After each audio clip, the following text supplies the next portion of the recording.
There's some people have asked the question of, the way forward, and there are people who are asking the question about what is the way forward in Kashmir, you think? It's a difficult question. No, it's not a difficult question. It's not a difficult question. It's actually an easy question.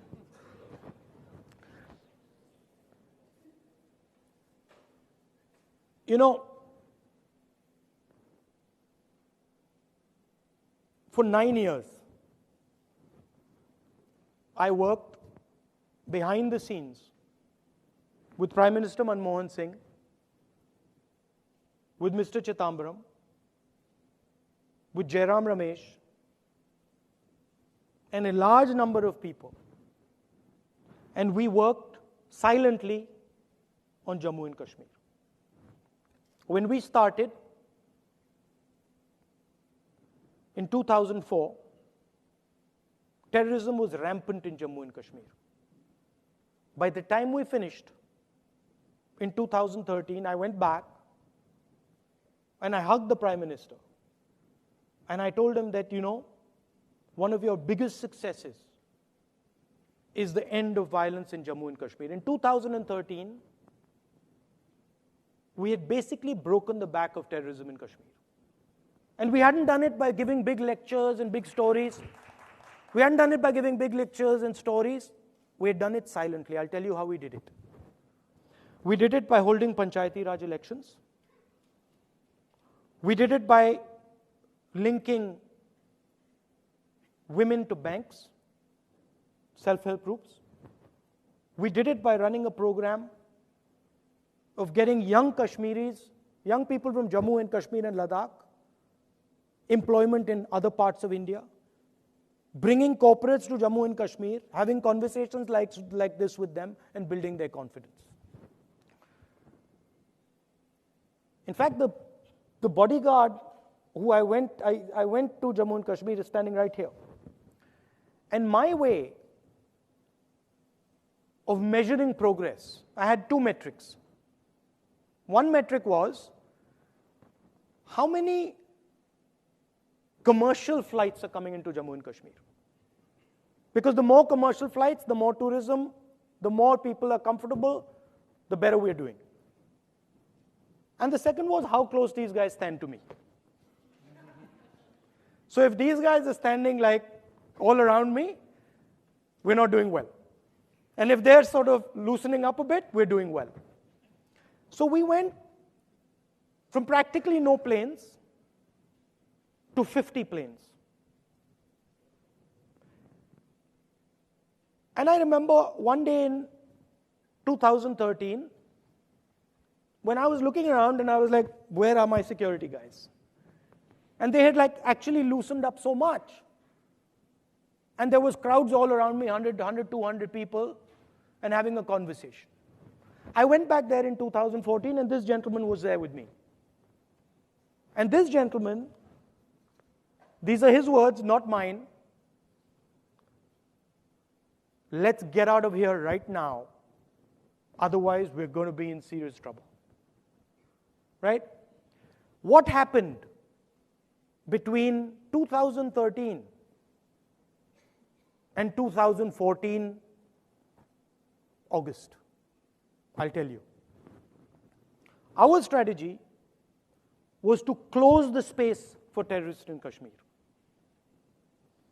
We basically went in there and said young Kashmiris have two options. They can either be pro-India or they can be against India.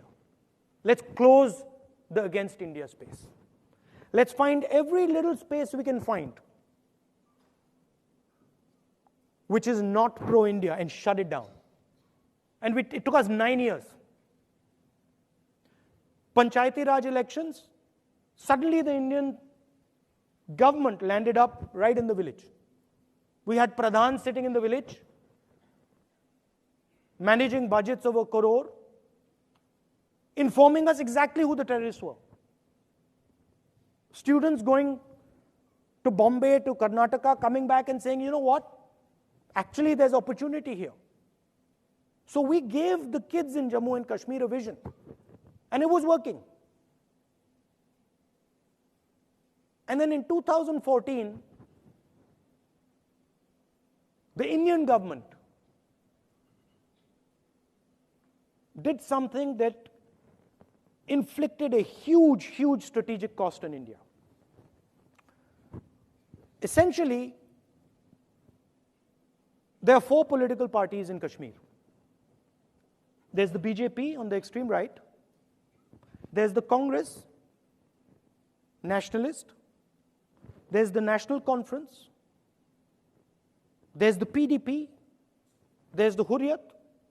And then there's terrorists in Pakistan.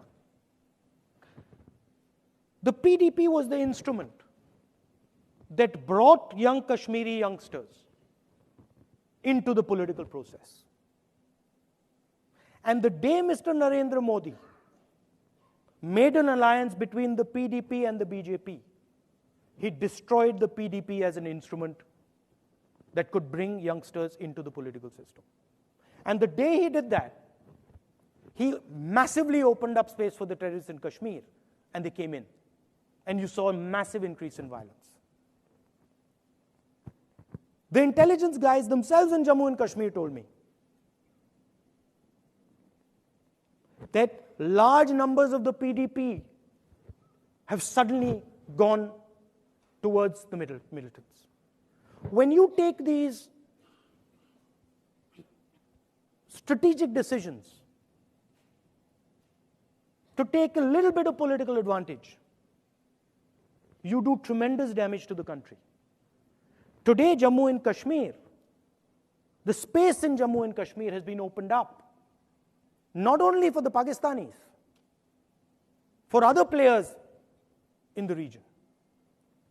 And it is going to impose a massive, massive strategic cost on India. Just one small decision. So when you go into the details of these things, the answers are not complicated. You talk to people, you give them hope, you give them a vision. It doesn't matter who they are, whether they're from UP, Kashmir, anywhere. They will engage with you.